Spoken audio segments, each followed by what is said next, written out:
past all we can see, hear and touch, beyond all we understand, lies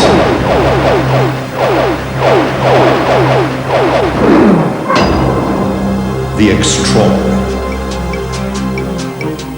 The extraordinary is the freak of nature that delivered a message halfway round the world, 50 years after it was written, 50 years after it was cast off a troop ship in the middle of nowhere.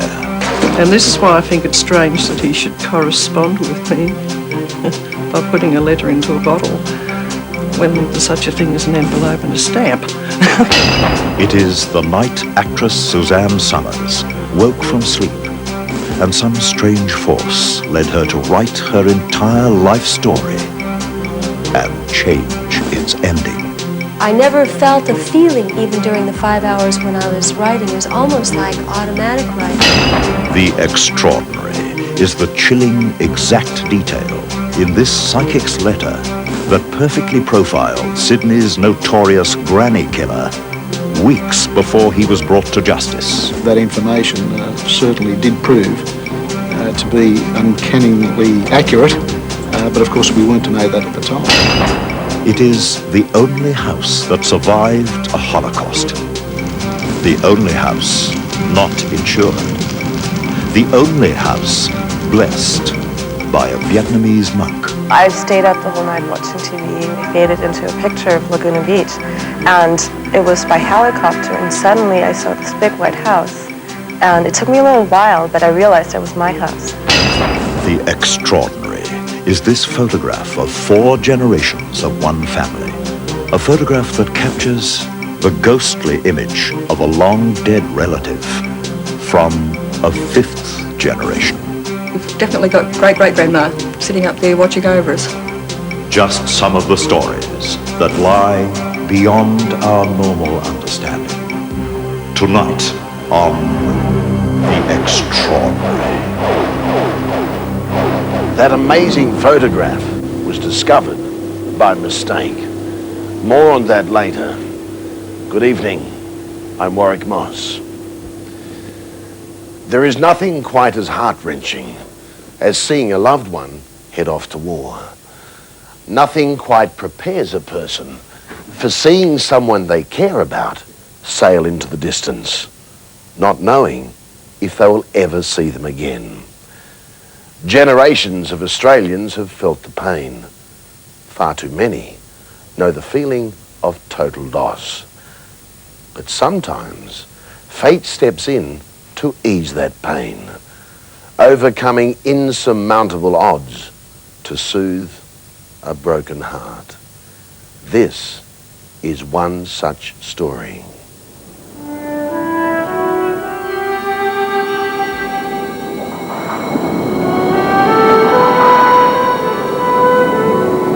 A weather-beaten bottle, washed up on a remote shore. Inside, a crumpled, yellowing letter that told of a simple soldier's yearning to find someone he loved. For more than half a century, the bottle and its precious contents braved the elements, crossed unfriendly oceans, and travelled untold distances, until last year, when it finally reached its destination. If he had written before then, I didn't get the letters because a lot of mail went astray at that time, and maybe I wasn't meant to get it. It's hard to know. And this is why I think it's strange that he should correspond with me by putting a letter into a bottle when there's such a thing as an envelope and a stamp.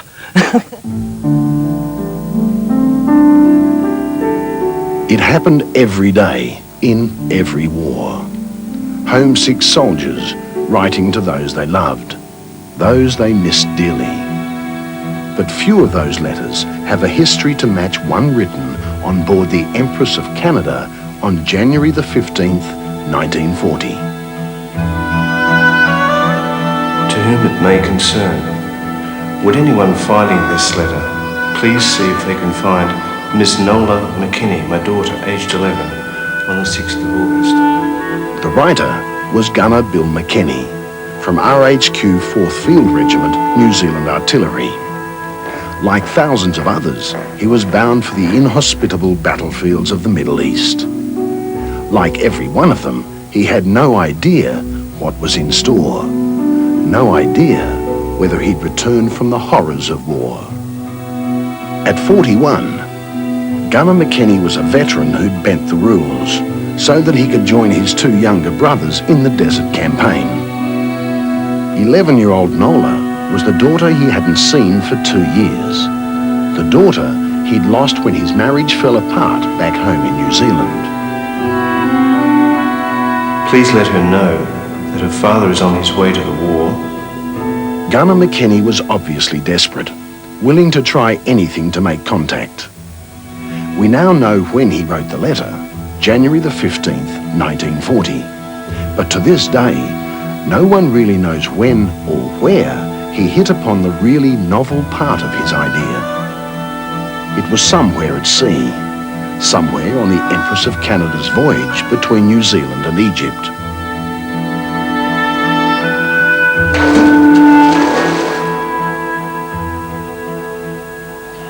It seemed like an impossible dream. A father on his way to war. A daughter he loved. A daughter he feared he'd never see again. His message in a bottle, cast into a vast ocean. Cast perhaps into oblivion. A hope that lived with Gunner McKennie through those dark days of war. A hope that would not be realised for more than 53 years. In fact, not until a spring day in September last year, a remarkable day for South Australian bushwalker Jim Newland. He was on a 3-day trek through the desolate dune country of Eyre Peninsula when he stumbled on a tiny glinting piece of history. There's long stretches of beach and to find a bottle on a beach of that size is pretty much like picking a needle up in a haystack, I suppose. You know, it's pretty lucky. I would have put it 30 to 40 metres above the high tide mark. It was behind the first low coastal dune, and it was laying quite clearly above the top of the sand. Probably only the bottom third of the bottle would have been under the sand. The rest was quite clearly exposed. I think probably that it would have lodged on the beach and probably would have been windblown well up onto the beach in strong winds and lodged behind that first coastal dune, and it probably would have laid there for many years. I guess the most significant thing for me was the age of the letter and the fact that it was in such good condition. Realised pretty well straight away that it was a genuine article. 15th of January 1940. To whom it may concern. Would anyone finding this letter please see if they can find Miss Nola? Tossed around the southern seas for decades. Half buried in sand dunes on an isolated South Australian beach. Thousands of kilometres from where it was written. After more than 50 years, and who knows what kind of adventures, Gunner McKennie's note had finally been unearthed. Still intact, still legible, but still a long, long way from Nola. Jim Newland did the best he could to preserve the old letter and began wondering how he could trace the writer and his daughter, the girl called Nola, who was 11 years old in 1940. We sort of surmised that she would have had to have been in her 60s now, and we thought well, there was a good chance that she would be alive. And then we started to think a bit more about Bill and the possibility of him surviving the war, and we worked out that he'd have to be, originally we thought he'd probably, having an 11-year-old daughter, he'd have to be at least in his, sort of mid-30s or early 30s. And so we figured he might have been in his 80s and could still be alive. So we thought it'd be wonderful to be able to catch up with this guy, and actually to meet the guy that actually wrote the letter would have been extraordinary.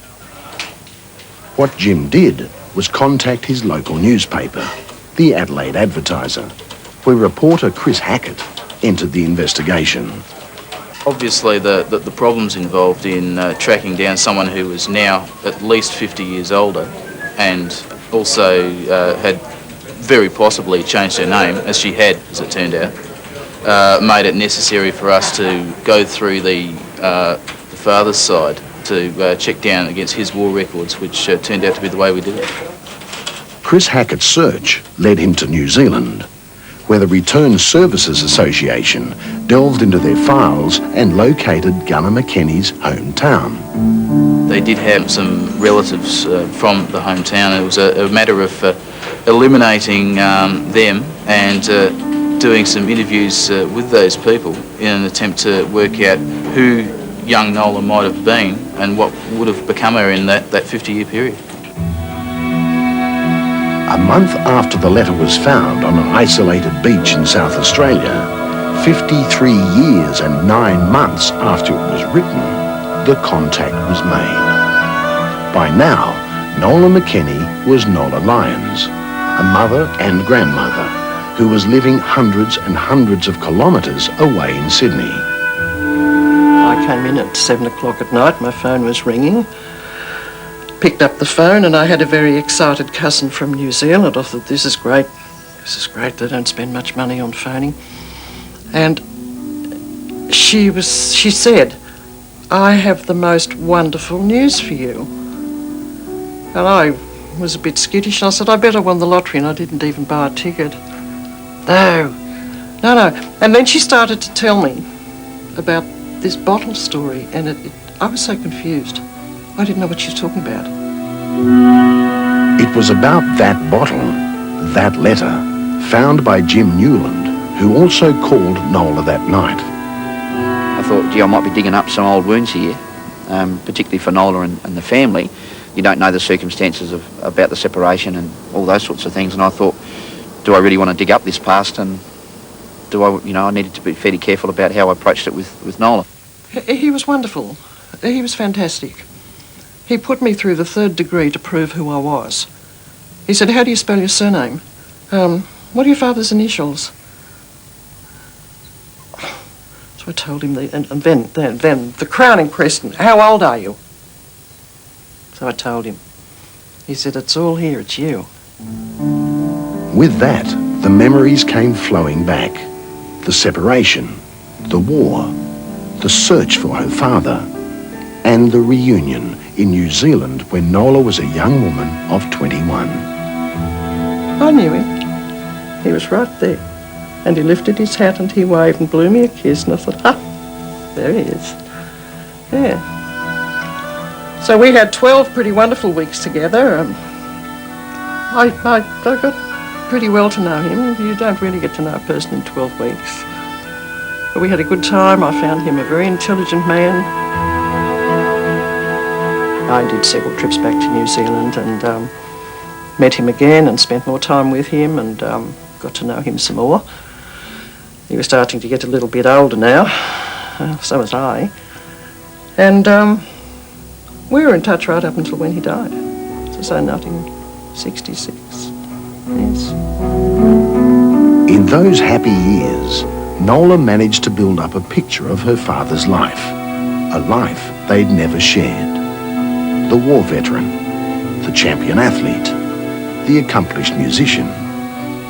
But not in all their time together, after the joyous reunion, did Bill McKennie ever mention his letter in a bottle, his plea for help as he set sail for war. News of that came out of the blue 27 years after his death. The interesting thing was, and this will always stick in my head, it was within days of my father's birthday. He would have been 94 in a few days' time, and I thought, what other trick can you pull out of the bag to celebrate his birthday? It was just so coincidental.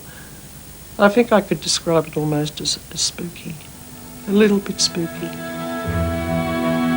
A father's letter of love delivered across the seas and sands by sheer coincidence. A letter Nola Lyons will preserve and cherish forever.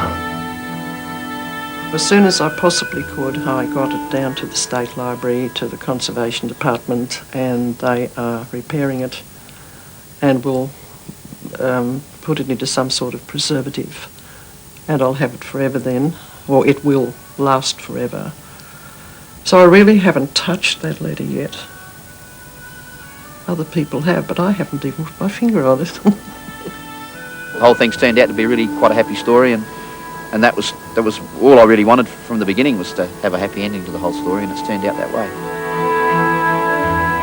To whom it may concern, would anyone finding this letter Please see if they can find Miss Nola McKennie, my daughter, age 11 years, on the 6th of August, and was last known to be in Sydney.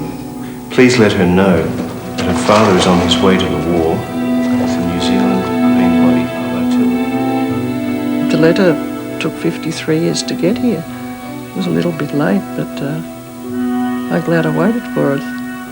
It was on its way home. It was travelling in the right direction. Well, I'm just so pleased that I've got it. I think in a frivolous moment, I wonder if there's a PS coming.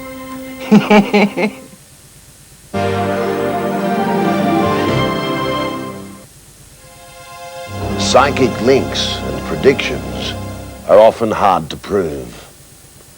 Did the prediction occur before the event, or was it simply déjà vu?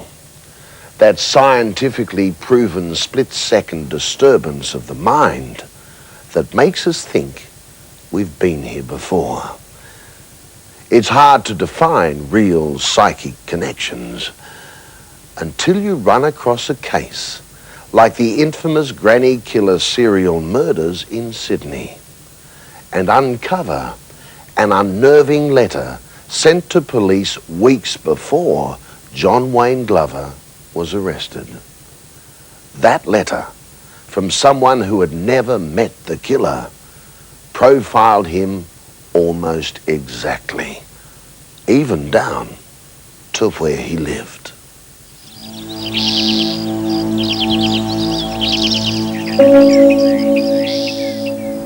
Leafy, tranquil.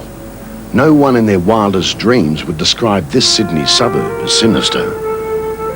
Mossman always seemed like a haven, safe and secure. But in March 1989, that haven was transformed into hell.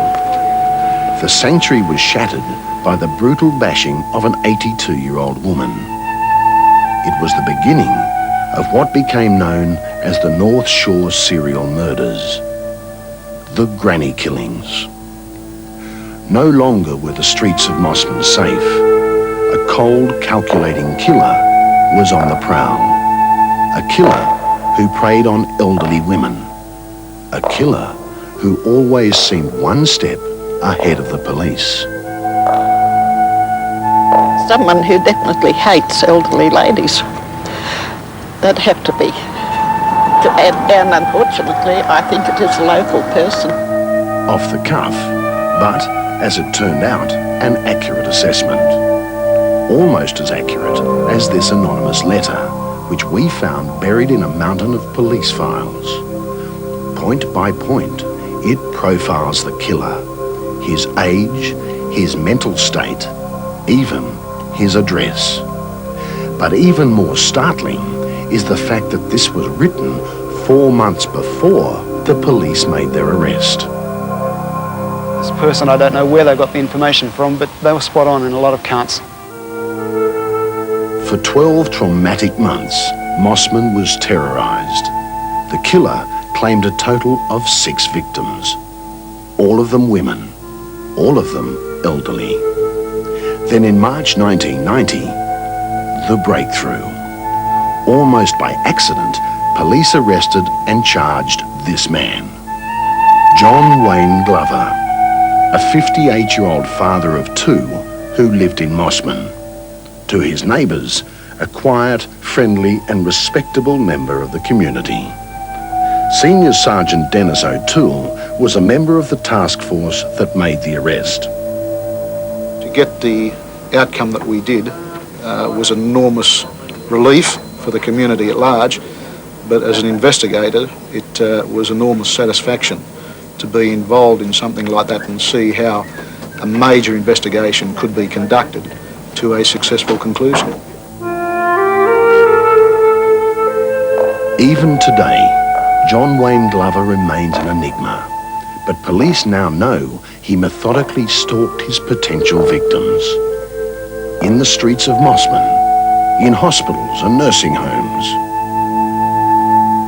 the most chilling aspect of the whole case to me is that he was so ordinary. He was a man who as many people came out after he was caught.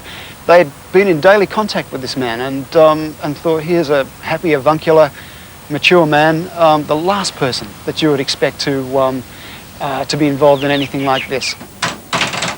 Larry Reiter spent months investigating the crime and the criminal for his book The Garden of Evil, The Granny Killer's Reign of Terror. The extraordinary thing about Glover was that for a man who killed so openly, often in broad daylight, well, usually in broad daylight, he left very few clues. So few clues, so many victims, and, miraculously, so many lucky escapes. The killer spent most of his time here, playing poker machines at his local club.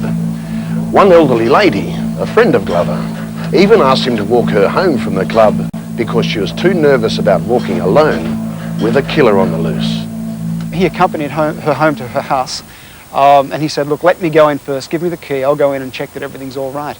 And she said, oh, thank you very much. And he actually walked in the house, looked around, came out 5 minutes later and said, Mrs. X, the coast is clear. Got into his car and went away. Now, how close was she? All the while, the death toll mounted. The police task force expanded. Eventually, 70 detectives were working on the case, one of the most extensive and comprehensive investigations in New South Wales police history. 10,000 separate pieces of information were logged in the computer. Among them, these 2 handwritten pages from someone who somehow believed they had an insight into the mind of the killer. More than once, there was the warning, he's going to kill again. Occasionally, a clairvoyant or a psychic would come up with a letter or a phone call that was chillingly close to the truth. In fact, there was one that I remember that was written on December 14, 1989, which was 4 months before the killer was caught. He'd in fact killed 5 times before that letter and had 1 killing yet to go. This person managed to get 10 or 11 major facts about his identity right. The letter is a little like a jigsaw puzzle. But if you fit some of the pieces together, you come up with a portrait of a serial killer. A killer called John Wayne Glover.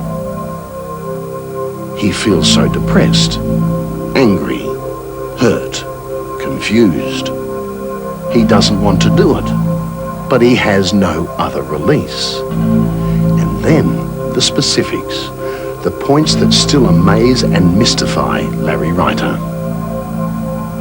The fact that he had a hatred of his mother, which was in fact true. He hated both his own mother and his mother-in-law, who bullied him and many people think set him on the path of homicide. The clairvoyant also said that he came from another country. In fact, he came from Britain. They said that he lived near the seaside. He lived at Mossman. The clairvoyant said that he'd struck before in a city far from where he was now. And the truth of that was that he'd hurt a number of people in Melbourne, and police suspect also on the Central Coast. One particular aspect, though, that I found very interesting was that the clairvoyant said that he lived at a house, the number of which is number 81. In fact, he lived at number 18, and it was just a reversal of the numbers. 10 out of 11 points outlined in this amazing letter proved correct. Was it chance, or was it something else?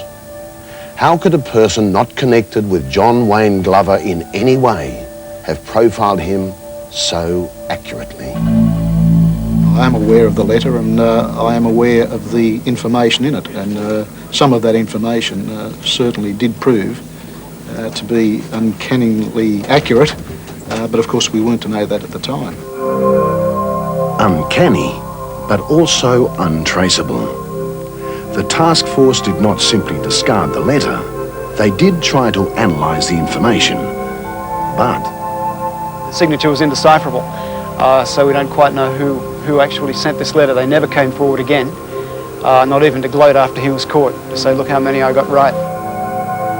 Remember, that letter was written on December the 14th, 1989, while John Wayne Glover was still at large, still stalking victims. Police were still 4 months away from catching the killer. With 20/20 hindsight, all you can say is, if only. If only.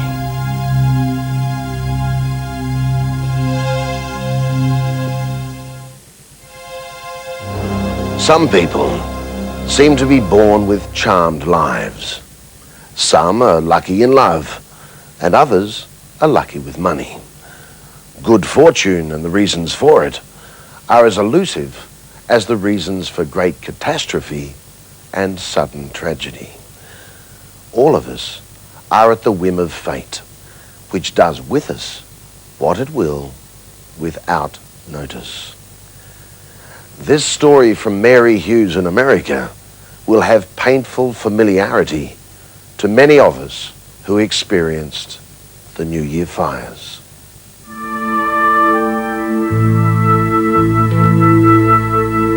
On the inside, it is an average California family mealtime. German-born Doris and Vietnamese-born To Bui sharing 2 family-sized pizzas with their 7 children on a Friday night. Everything seems normal in the Bui house, on the inside. It is only when the camera pulls back, when you start to see the Buis from a distance, do you know that the scene is not so normal.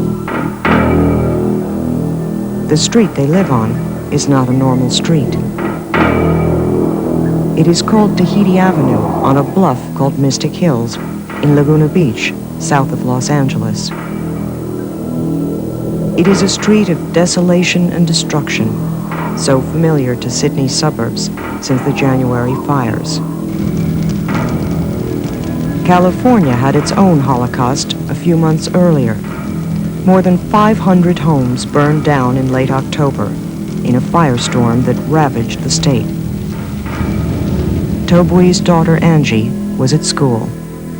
From what I saw from the high school of the fire, it looked really scary. It was big, it was just a big fire line, and it was moving steadily towards us. So as we were evacuating, we just didn't know what was going to happen. The Bui family fled in the afternoon of October 27th, moments before fire swept through Mystic Hills with a fury that left only this one solitary house standing, the home of To Bui. Doris returned the next day. All the houses are gone. All the houses are burned down, and across the street, the houses are burned down, and the next street, all the houses are burned down. And yeah, when we came further to our house, and then you see only the white house, a big white house, and nothing is around, only the ashes. I stayed up the whole night watching TV without seeing anything that resembled my neighborhood. But the next morning, as President Clinton started his speech, they faded into a picture of Laguna Beach. And it was by helicopter, and suddenly I saw this big white house. And it took me a little while, but I realized it was my house. Its lone survival became the symbol of hope for so many, the one monument of triumph that kept the spirits of exhausted firefighters alive during the endless days and nights of the inferno. Jeff, the chief, he said when they arrived on the house, he felt like somebody was touching his shoulder and telling him, go and save this house. But there is something more about the miracle of the Bui house that was not known back then. First, it is the only house in Mystic Hills that was not insured. And the reason it was not insured is this man. He is To Bui's father, a Vietnamese monk. When he left Vietnam in 1975, he became very serious. To Bui is a civil engineer who spent 15 years building houses in Germany before he married Doris and came to America. He is also a very spiritual man. He believes in a greater power, though he cannot describe it. Are you religious? I think so. I not pray. I cannot pray. But I think I'm spiritual here. Bui's life is dedicated to perfection, to doing perfect work. And when he got his father to ask the spirits if he should build on this Laguna Beach lot, he says he sensed their approval. He began to pray. Praying is talking to God. He talking to God, and he talking to the spirit from this lot. He asked the spirit whether this would be a safe place for you to live. Whatever the spirit accept us to living here. For 2 years, Bui built the big white house at 1527 Tahiti Avenue with his own hands. And when it was completed, he did not take out the normal insurance. He invited his father over, and the house was blessed. When you meet To Bui and his wife, you realize they are a special family. On the night of the fire, they turned to Buddha. We gave it from hand to hand, and everybody was rubbing the Buddha's tummy and said, please, let nothing happen. And we hoped and prayed. While the media made headlines of their survival, Doris, To, and their children did little rejoicing. Nobody's around, you feel isolated, but the trees are still there, and it's really looking at these trees and thinking, gosh, people used to live here, and you just walk, you don't see anybody. Every morning when you wake up and you looked outside the windows and you saw the burned down houses, the ashes, and it was so terrible. It's so amazing. All the houses are burned down and everything is gone, and this white house is there. And you ask the question, why? Why this house survived?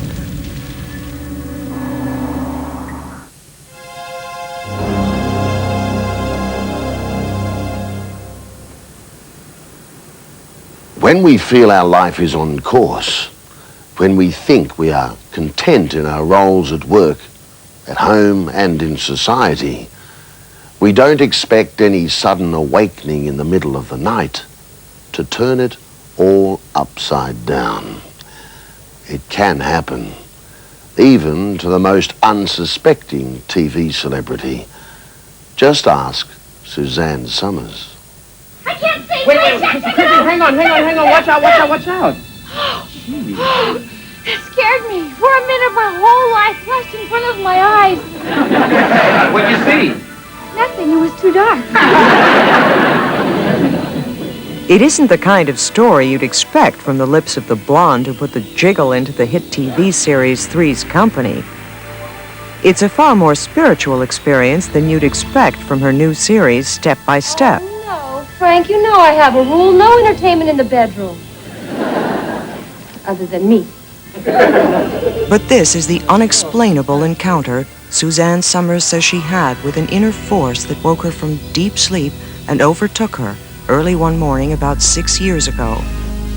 An experience that changed her life, led to a best-selling book, and changed her image for every TV viewer in America. Her story is about the unexplained power that led her to write her extraordinary autobiography, Keeping Secrets. A story witnessed firsthand that early morning by her husband, Alan Hamill. I'm a different person because of this experience. And it's one of these unexplainable things. Alan and I, this was maybe 6 years ago. And Alan and I went to Santa Fe, New Mexico. And Santa Fe, New Mexico is the spot in the United States that is like the genesis of what our country is. It's where the Native Americans started their civilization. And they say the ground speaks and the ground is very spiritual. And I really went there because I collect Navajo rugs. And so I didn't go there for any kind of spiritual experience. I went there sort of as a shallow person, actually. And they have these Anasazi ruins. Anasazi is just a word for ancient Indians. I call them condos because they dug their caves on top of one another, and their paths, a series of paths, quite complex actually, just very much like our apartment buildings that are on top of one another. Of course, there are no dishwashers in theirs and wall-to-wall carpet. But anyway, we were the only ones walking around these ruins, and Alan went off someplace, and I found this particular cave that I was just struck by, and the morning sun was coming down on my head, and it was cold, and I just sat on this ledge, and I looked out at this vista that hadn't been touched for 2,000 years, and I sat there all morning. I don't know why. And that night, back in our hotel room, I woke up at 3 o'clock in the morning, and I picked up a pad of paper and a pen, and I started writing furiously. I don't do this. I've never done that before. And 5 hours later, when Alan woke up, he said, "What are you doing?" And I said, "I don't know." And I read it back to him, and I sobbed. I had started to write my life story as a child, which eventually became the book Keeping Secrets, which became the movie Keeping Secrets, which changed the course of my life, because up till then I was a comedian and an entertainer. I sang and danced in Las Vegas and Atlantic City. I still do. And I had written before. I'd written a book of poetry in 1973, but I'd never planned to write this story. I didn't really even consciously remember it. And I never felt a feeling even during the 5 hours when I was writing. It was almost like automatic writing. It was almost like I was a vessel. And because I felt nothing. It wasn't until I read it back that the little girl I was writing about I realized was me. I told a story, and it's almost like I didn't tell it. And now that book became the basis for a life's work that I never planned to do. If you said to me 10 years ago, do you think you'd be in the helping field? I said, no, I'm a singer, I'm a dancer, I'm a comedian. And we've been setting up these family treatment centers for people who live with addicts. The story is about growing up with my alcoholic father, who I loved with all my heart and hated with all my heart. And what it was like from a little girl's point of view, watching what was going on in our house, and the fear. I never understood how much fear I felt living in this environment. It was terrifying. I wondered each night if someone was going to get killed. And it never dawned on me that's not normal to live like that. So is that a premonition? Is that a spiritual experience? I think so. I think something happened to me sitting on that ledge.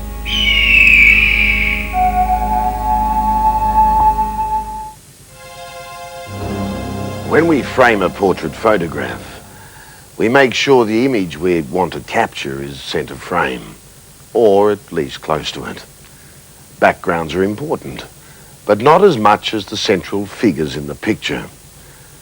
Imagine the shock Teresa Bent got when she decided to frame a priceless family memento, a photograph of 4 generations of her own family, only to reveal the ghostly appearance of a 5th generation. A rare family photograph. 4 generations snapped by a box brownie in October 1953. A family reunion that at the time was unique, that could literally have been historic.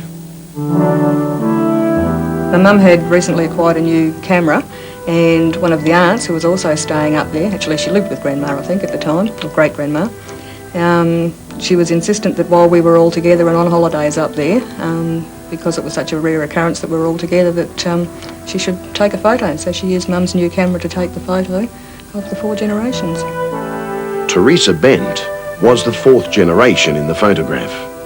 She was 10 months old at the time, and she was the one who many years later would discover an eerie link between that day in 1953 and the past. I'm sitting on my great-grandmother's knee, and behind her is my mother and my mother's mother.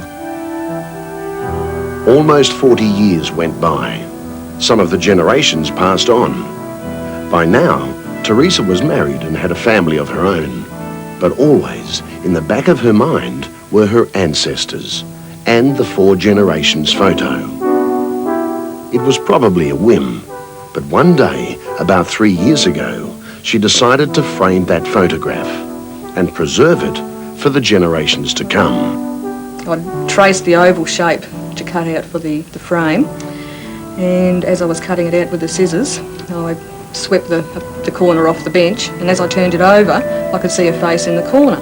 And I thought I'd ruined the photo. I thought I'd cut somebody's face out. Then I turned the photo over, the 4 generations were still there, and I thought, well, who's this? Who indeed?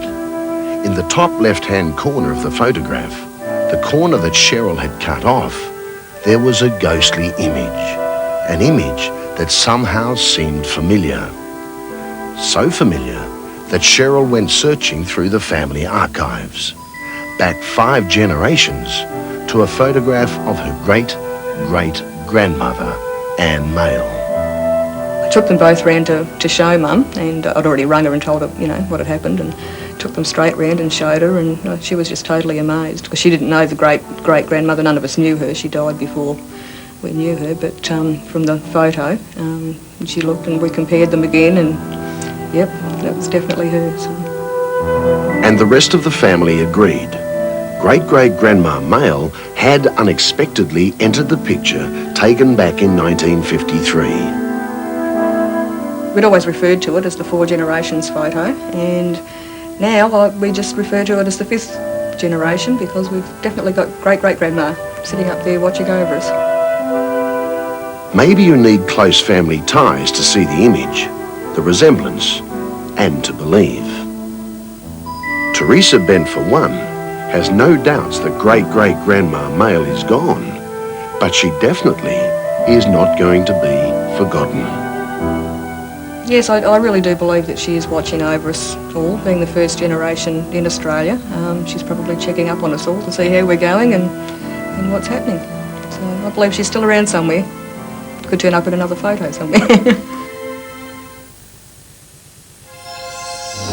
It was a Christmas present, a tiny diamond ring, a proposal of marriage. But to Joy Ilgut, it was a lot more than a surprise. Only days before, she'd sold the same ring, a family heirloom, to buy Christmas dinner for the man she loved. In a town with hundreds of jewelry shops, her ring had returned. A remarkable coincidence, an untold story. Next week. That truly remarkable story next week. Now, before we go, a look at another story from next week. It's about a mysterious, unidentified flying object. It has the experts baffled. This UFO was captured on videotape in Australia in 1992. Good night. See you in the future. We could find no emulsion problems or, problems with the tape. It wasn't a hoax, and the extraordinary thing to this was that it was a daylight sighting. That was the most important thing about this, and it's a genuine sighting. We call it a genuine UFO, an unidentified flying object.